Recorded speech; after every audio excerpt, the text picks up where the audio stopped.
Hey, what's up guys, aarava here, and welcome back to the episode of my F1 2019 career mode, episode number 72 today for the French GP in Season 4. If you guys didn't miss the previous one, the Canadian GP, then be sure to go check the one out before you see this one. That episode wasn't entirely ideal, obviously. Race pace was lacking compared to the one-off qualifying pace that Hamilton at least showed in Q3, and then in the race, obviously, for us, ultimately, at the end, wasn't the most ideal ending ever. I mean, both senses in terms of the actual result and then the game crashing itself and messing around with the actual career mode save. It's been a while since we've had a crash, but thankfully, hopefully there's actually been a hotfix patch from PC recently, literally today, 1.18 on the PC, so hopefully that's going to fix that and we can avoid any more game crashes, so the results that actually are at the end of my race are the actual results we get going forward. But anyway, we're here at the French GP. Paul Ricard hopefully should be a good one for us. I can't really tell, obviously, R&D chart, because everyone's so close together. It's kind of hard to tell, even on a race-to-race basis,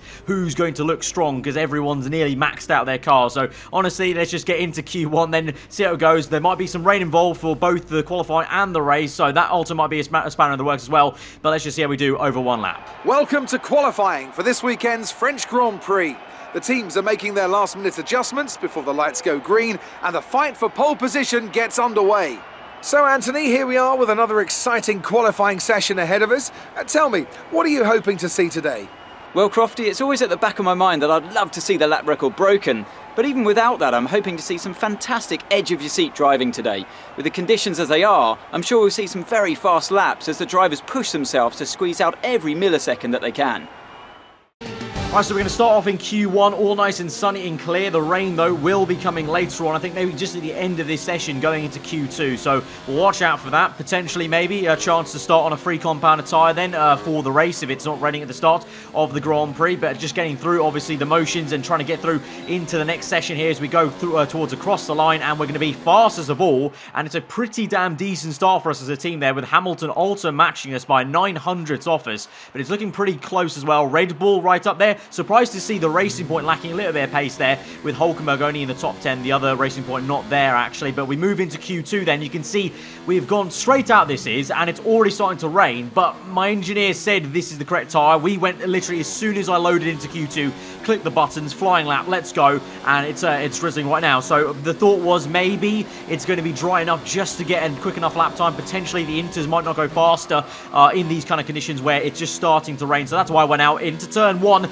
although a little bit of understeer kicked in. It was a pretty okay turn 1 and turn 2 there section, but into the second part of the lap, massive lock-up for us into the chicane on the back straight there, having to take evasive action there through the runoff area, go through the zigzag foam barriers there, so having to try and just basically abort the lap. But I say abort, I actually go and finish the lap just to give myself a delta time reference, because later on now into this session I'm going to have to potentially change over to Inters, so I just want to see if we're going faster here. But as we go on to switch onto the Inters, we've got 8 minutes left. Again, still, you can see my engineer is saying it's the wrong tyre to be on. Apparently, it's still dry enough, or not wet enough, either way, for the dry tyres. And actually, in fact, as we go on, you can see we spin on the intermediates, even though it looks so damp out there. The amount of rain on the screen, the amount of splashing of the water coming off the tyres as we spin the car around here, and it's still apparently got no grip on it. And it literally felt like there was no grip on these Inters, because the understeer was so massive in the last corner that I just decided, yeah, I need to come in now and change back onto the dry tyre. So a very messy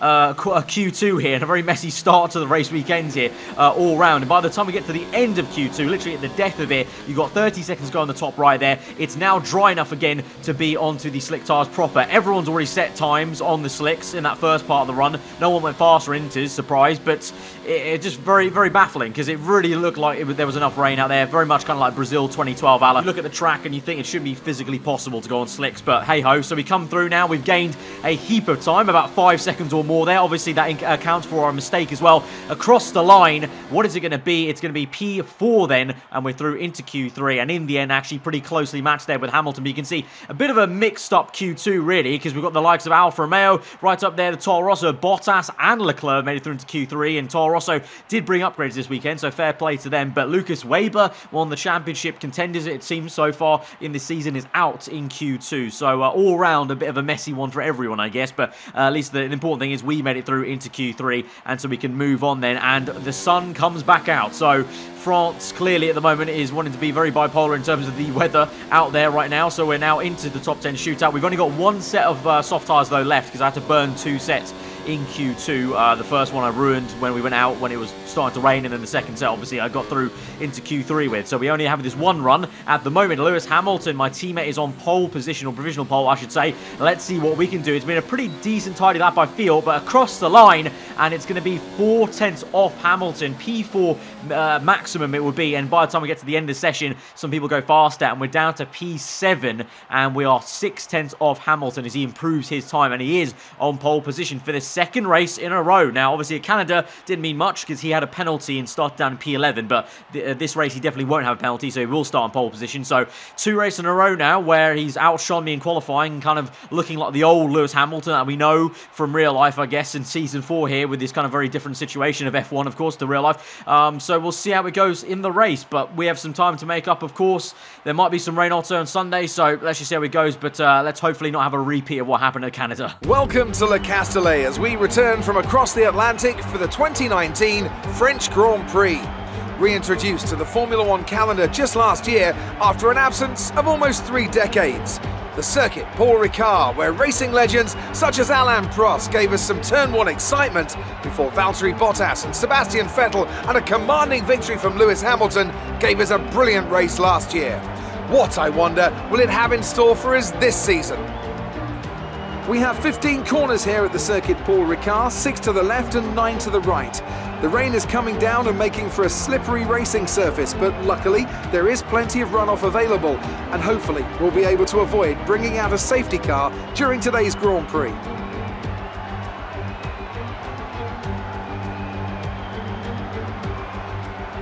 It's not going to be plain sailing for our drivers today, although with the sky falling as it is, perhaps sailing isn't too far from the truth. Anthony Davidson, could be a wet one today. Great to have you with us. What are your thoughts? It is a touch damp, isn't it? Well, as a driver, there are 3 big things to worry about when racing in these kind of conditions: standing water, tyre temperature and visibility. Judging distance to the cars around you is really tricky when you're driving through the vast amounts of spray that these wet weather Pirelli tyres kick up. Let's run you through the driver grid order for today's exciting race. Lewis Hamilton lines up on pole position, edging out Sergio Perez, who lines up P2. Looking at the rest of today's grid, we have Norris, Hülkenberg, Daniel Kvyat and Grosjean, the engineer, Leclerc, Giovinazzi and Valtteri Bottas, Weber, Gasly, Max Verstappen and Ricciardo, Butler, Raikkonen, Sebastian Vettel and Lance Stroll, Magnussen and George Russell ends our grid lineup. And with lights out just moments away, it's time to go down to the track.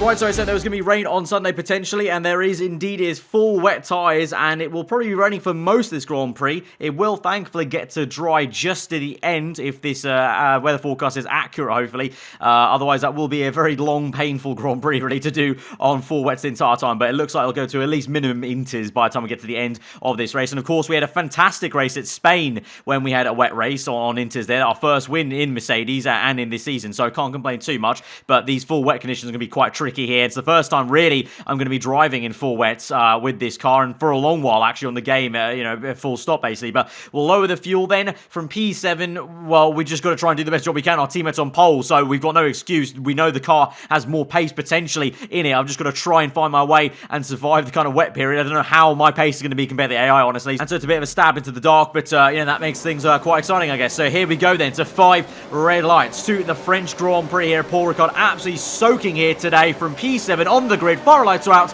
and we're underway. It's initially good getaway in first gear, but obviously then you try and get the traction down in these conditions. It's so difficult, and Giovinazzi in the Haas on my left hand side's got a great exit there off his fire lights, and we've got Gasly round our outside in the Red Bull there, trying to block him off, as well as kind of blocking in Leclerc. There's their 3 wide, Verstappen, Leclerc and Gasly there. Bottas also in the mix, you can see in P9. Giovinazzi though has completely got me there. The Haas looking pretty good. Obviously Grosjean's up there as well, so the Haas team looking decent here at the French GP, and of course I'm sure Grosjean will want to make a good start there, and I think he does. He actually sends down the inside of Danica Fiat there on the Alfa Romeo and overtakes him, so it's a decent showing for the home favourite, or one of the home favourites I should say, because obviously Gasly is behind us, also a Frenchman indeed. So we now move on to the end of lap number 1 though, trying to maybe make a move on Giovinazzi, or set a move up I should say, as we move on to lap number 2, because we try and get a tight enough exit here, get the power down, and a little bit of throttling there, feathering it, and basically then finding the speed.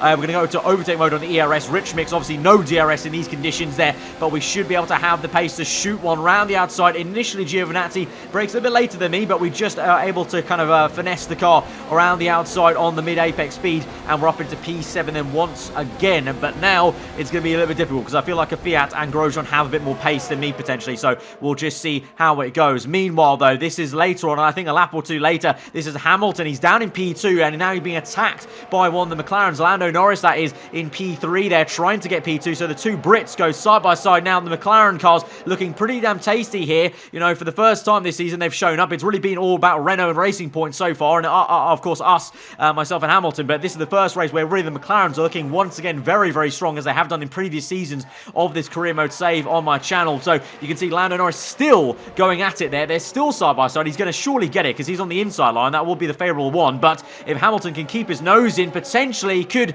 keep it to the inside for the next left, because then it goes into his favour as it's off camber on the outside, so they do get that, but Lando keeps his foot in. It's a brilliant battle. This has gone on for like half a lap, more than half a lap really, as we get through to the last few corners, but Lando Norris does get it in the end, and Hamilton has to settle down for P3, so it's a 1-2 for McLaren then at the French GP so far, as we now move back to our POV on lap number 4, and we're slowly finding our confidence. You can see a purple first sector there, green second sector, so this will be hopefully a better lap time for us, and we are closing up to Fiat, who is struggling to get past Romain Grosjean. You can see there's a massive gap really, not from the next car up is actually quite close, but then from there's a massive gap to the top 3, so if we can try and get past these two, I feel like we can actually make some inroads of trying to catch up to the leaders potentially there. I think this is a little bit slower pace than I could go at fully, so we just need to try and pass these guys, but it's just so difficult to keep the consistency in these conditions, because, you know, one lap you feel confident one corner, and then the next lap, you know, maybe you put the throttle on a little bit earlier, and then it just doesn't go for your way. But you can see now yellow flags as Hamilton.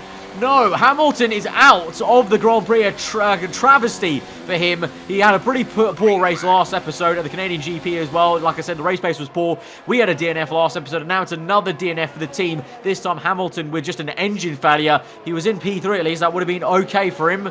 He would have taken that, but now a DNF there, and he's out of the GP. But we gained one free position, so I can't complain too much personally. But that won't help the team in the championship fight in the constructors, because it's so tight right now, because both Renault's been performing well, both Racing Points as well, so that's not going to help us in the constructors. But yeah, we can't really do too much about that now, and that's exactly why I want to do reliability upgrades, to try and help that kind of stuff not happen too often. But now we have to move on then, as we continue to try and chase after Fiat, and he's been bunched up quite a fair bit by Hulkenberg now and Grosjean there, so Hulkenberg also struggling in these conditions, so having a little bite at Fiat. No success though, unfortunately, right now as we go through into the second last corner. And after that previous right-hander, I'm feeling like I have to try and force the issue with Fiat here, and really try and get the elbows out to be able to get the move done, because otherwise I think we're just going to be sat behind the Russian this entire time, because the Alfa Romeo's got some decent straight line speed. So here we go now. It's a late lunge to the inside of the last corner. We got on the curb, a little bit of contact with Fiat there, as he doesn't give us too much room to work with, but then on the exit, a drag race there, and we get the power down a little bit earlier than we can there. So that was a little bit over aggressive maybe with the Russian, but like I said, we had to force the issue there, because he was just being so slow unnecessarily behind Romain Grosjean, and just wasn't picking up the pace. So now we move on to lap number 10, chasing after the Frenchman. Then the rain is still coming down. It's a little bit less, I guess, to the first few laps, and my engineers told me that we should see the kind of back end of the heavy rain period in the next kind of 5 laps or so. So hopefully that's the case, and we get onto Inters sooner rather than later, and then hopefully also the slick tyres at the end of the Grand Prix. Otherwise, God forbid, being this entire race in the wet will be a little bit annoying, I can't lie. But here we go then, the move on Grosjean there on the outside there. We're going to jockey for position into the corner. He goes over the curb a bit too much, and that's going to unsettle the car for him, and we get the move done on the inside there on the exit. Look behind us, and we are going to walk away in P4 then. And by the time we actually get to the end of that lap, it's actually a very quick transition there. You saw it was raining so hard in sector 1, but by the end of that lap, my engineer said come in for Inters. So a mad switch up. So I said 5 laps there. It's actually literally that lap then. So we're in for intermediates then. So surprising, but here we are then. So hopefully that means the slick tyres could be on the way a lot sooner than the weather forecast indicator said. So now it's going to be about trying to keep Romain Grosjean at bay and potentially chasing after the racing point of Hulkenberg, who is in P3 then. The two McLarens kind of look like they're in a world of their own, but we'll see what the pace is like on Inters, because it is a very different type of condition. You saw we struggled in Q2, you know, with that very easy spin, so I'm hoping that we get some traction and grip out these intermediates, and it's not like driving on ice as it was as I came out of the pit lane in that qualifying session. So as we move through then to the end of lap 11, where P5 still at the moment, as Giovinazzi's yet to come, and he comes in finally there, so we will get that last position, get back up into P4, so it is still the 1-2-4 McLaren there, with Sergio Perez in the lead, Lando Norris second place, Hulkenberg in third, Grosjean behind us in P5. You've got the likes of Gasly and Verstappen in the Red Bull and Renault respectively, chasing after all those guys there behind us in the ton of the rest of the top 10. But we move on to lap 15, and you can see now the track is a lot drier than it was a few moments ago in the video, and you can see we almost went straight on like we did at Q2 as we just about slowed down the car, but there's so much understeers, the grip is now just falling away on the front end, and Grosjean has been looking very decent the last few laps. As the track's been drying in these very changeable conditions, the AI gets so good and so consistent, and Grosjean here is able to send one down the inside. As I make a mistake, we went a bit too wide there. I had to let off the throttle as we got on the curb, and that's allowed Grosjean to get the momentum there to the inside, and he's actually got me. We try to keep with him, but unlike with Hamilton v Norris, we're unable to keep it in on the inside there of that very awkward left-hander. But it is time to come in now for the dry tyres, so we're all coming, and that's really unfortunate then. Bad timing for me that Grosjean overtakes me on that same lap then, but thankfully, you know, these are going to be now my favourite conditions. The slick tyres, dry tyres, you know, I've always stated really on the F1 games historically for many years, I'm not a big fan of driving in the wet, because just mostly because I don't really like it that much. But we're in now, and so now we're going to go onto a set of medium tyres, and it's now time to try and do the business. We get held up a little bit there. We are going to be behind Grosjean, so we have to try and re-overtake the Frenchman, but in these conditions, I'm confident we can do that. I think Hulkenberg at this stage is now away from us. He actually got away. He got away quite a fair bit in the intermediate periods and started to chase down the McLaren. So I think there might be a chance that Hulkenberg can have a go at one of the McLarens, at least for P2. But I think the best we can hope for here in this race then is P4. But we've got to do the job. It's easier said than done. We're lap 16 now, 11 laps to go in this Grand Prix. You can see Grosjean's actually gained a decent amount of time there in the pit lane there, because the pit lane's really awkward, I feel, in terms of obviously the new pit lane entry. The way they've done it on the game, the AI are so good at slowing the car down, whereas the player just, I feel like, at least in my opinion, you have to feel like you're going so slow compared to the AI to slow the thing down and not get a penalty there. So Grosjean's gained a decent amount of time. And also now, as we go out on this outlap here, the tyres are very cold, the track is obviously very green, as all the water's kind of rubbed away all the kind of grip in the tyre compound that was there from the practice in qualifying. And so Kvyat is looking very quick here and goes for a move round the outside. To my surprise there, keeps his foot in there. We have to leave him some space on the inside there and do a bit of defensive work, a lot more defensive work than I thought I was going to have to do against the Russian in my old team car from season 1 and 2. And speaking of old team there, I think the Toro Rosso is also quite close there of Leclerc as well. But we move on to lap 17 then, one lap later, finding our feet now, and you can see two purple sectors, purple 1 and 2, and so now the tyres are up at temperature, and we're closing up on Romain Grosjean, but I'm sure everyone, as you can clearly see there, is going to set the fast lap of the Grand Prix. Sergio Perez crosses the line in first place there, then being chased after by Hulkenberg in second place. So Hulkenberg's already jumped Norris, and he's up into P2 there. So the championship leader in P2, Norris chasing after them P3, but across the line we go, and we set the fast lap of the Grand Prix then. So the track is going to get faster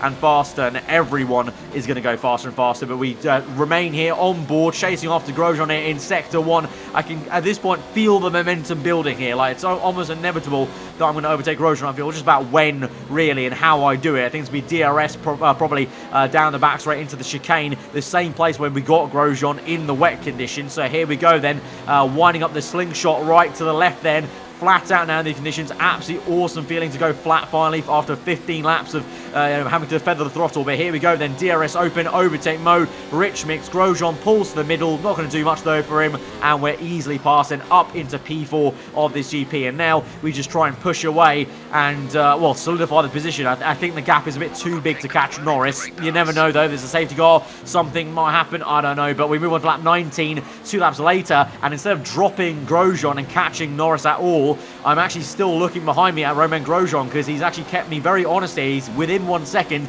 and he's got DRS here. So we're in standard mixture as well because I'm trying to save some fuel for later on the Grand Prix. Go to Rich now, but I'm still saving ERS at this stage. So Grosjean is coming at me at a rate of knots there in the Haas on the left-hand side, and we're going to have to try and defend to the inside for the next right. He locks up, so he almost hits our side pod there. That could have been quite nasty indeed, and Grosjean's still there on the inside as we give him the room. So it's now a drag race to the next flat-out right-hander. Great little battle this has become with the home favourite, but we keep our foot in. We're now going to go to overtake mode, get the job done through the apex of the right-hander, and then go back down to none to save the ERS there. But fair play to Grosjean for giving me a good fight there, because I was very shocked and surprised they actually kept it around the outside. I was expecting me to be able to just cut across on the left there on the exit of that chicane and get the position, but fair play. But we now move on to lap number 20, and I guess that fight kind of woke me up a little bit there as we've gone purple first sector, red second sector though. But as we come through the last corner, then skating across with a locker there, we're going to go towards the line and set another fast lap of the GP there and try and now finally push away from Grosjean and solidify the P4 position. But as we go through to the end of the Grand Prix, that fast lap will actually get stolen by, I believe it's Lucas Weber in the Renault down below in the lower top 10 positions. Verstappen also in the end ruined Grosjean's party, the home favourite, and got that P5 position off him there. But we're going to finish up in P4. The winner will be Sergio Perez in the McLaren. Lando Norris in the end, you can see in the top left, did in fact actually re-overtake Hulkenberg to make it a 1-2 for McLaren there. So it's a very strong race for McLaren, the first real strong race for them as a team this season so far. Hulkenberg, though, the championship leader, will extend his lead no doubt with that P3, but ourselves P4, I think that's probably the best bet and the max position we could have got today, all things considered, with the wet conditions. Okay, good job, mate. Really well done. That was a fantastic drive.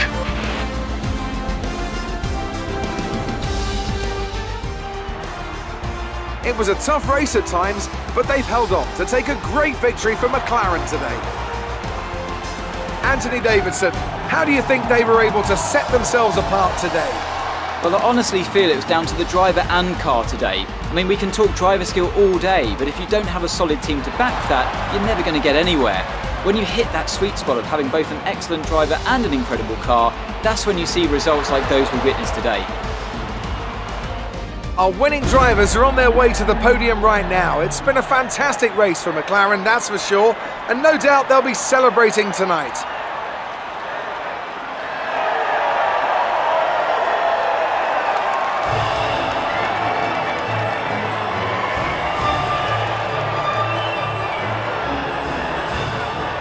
So like I said, with that third place, Hulkenberg will extend his championship lead there. We get back up into P2 then, with Perez now vaulting ahead of Weber. So I thought, I said only 2 races ago, it looked like Weber was in real control of this championship so far, and Renault been looking so strong. But now, out of nowhere, it's all blown a bit wide open. You've got Hulkenberg, Perez, Weber, myself, and also McLaren for the championship of the constructors. They're right up there now. They're in first place. Renault are down to third now after looking so strong for the first 4 races there. So really happy to see that though, because it was kind of worryingly looking like it was all going to be Renault this season, but it's definitely been blown open here at this GP in the last few, really. So exciting times for the European portion of the season. For us, though, I would say that's a pretty decent race for us, actually. You know, all things considered, how far down we were from qualifying in terms of compared to Hamilton. Obviously, he had a DNF, so we don't know where he would have finished. I feel like he probably would have had the pace to keep up with the McLarens, because I think he was pretty close when he retired. So I think that's a little bit of a shame that he didn't get at the podium there and kind of mask the performance of the team as a whole. But